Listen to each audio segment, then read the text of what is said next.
Yummy chicken curry and bagara rice. నేను vegetarian అయినా కూడా మా హస్బెండ్ కోసం చేయాలి కాబట్టి కిచెన్ అంతా క్లీన్ చేసుకుంటా. ఆ పచ్చి వాసన, ఆ ముక్క వాసన దేనికి అంటకుండా ఫస్ట్ నేను బగారా రైస్ వండి పక్కన పెట్టేసుకున్నా.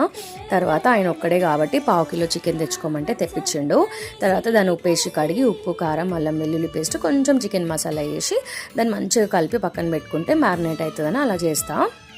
తర్వాత మనకి దీంట్లో పేస్ట్ కావాలి కాబట్టి బేసిక్ ఇంగ్రీడియంట్స్ కొంచెం ఒక 2-3 స్పూన్స్ ఆయిల్ వేసి అల్లం వెల్లుల్లి అండ్ టమాటా, ఉల్లిగడ్డ, కొత్తిమీర, పుదీనా వేసి కొంచెం మగ్గించుకున్న తర్వాత దాన్ని చల్లార్చుకోవాలి. ఇన్స్టెంట్గా చల్లగైతే నేను ఫ్రిడ్జ్లో పెడతాను, నార్మల్ ఫ్యాన్ కింద కూడా పెట్టుకోవచ్చు. తర్వాత దాన్ని మంచిగా పేస్ట్ చేసుకోవాలన్నమాట. అది ఫస్ట్ ప్రాసెస్. అది చేసి పక్కన పెట్టుకుంటే రెడీ టు గో అన్నట్టు. తర్వాత సేమ్ అదే గిన్నెలో కొంచెం ఆయిల్ వేసుకొని మనకి ఏమేమి కావాలో అవన్నీ బిర్యానీ మసాలా మొత్తం దినుసులు వేసుకోవాలి. నేను ఎక్కువ కాంప్లికేట్గా ఏం చేయను, ఏవైతే సింపుల్గా అయిపోతుందో ఆ ప్రాసెస్ చేస్తా.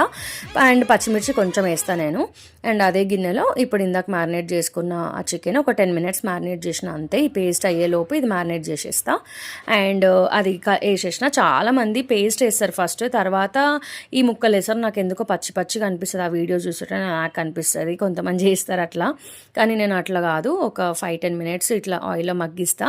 తర్వాత తీసి చెక్ చేస్తాను. కొంచెం అది ఇట్లా ముక్క మనము దాన్ని ప్రెస్ చేస్తే కొంచెమే ఉడకాలి, ఎక్కువ ఉడికిపోవద్దు.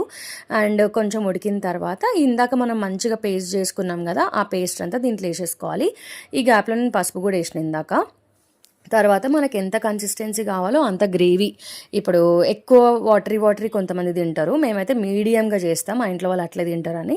అండ్ బగారా రైస్కి కాంబినేషన్ కొంచెం మీడియం కన్సిస్టెన్సీ ఉంటే బాగుంటుంది దాంట్లో వేసుకొని తినడానికి. కాబట్టి ఇంకా నేను అట్లా కొంచెం వాటర్ వేసి ఉప్పు, కారం, chicken masala, Everest chicken masala super ఉంటుంది.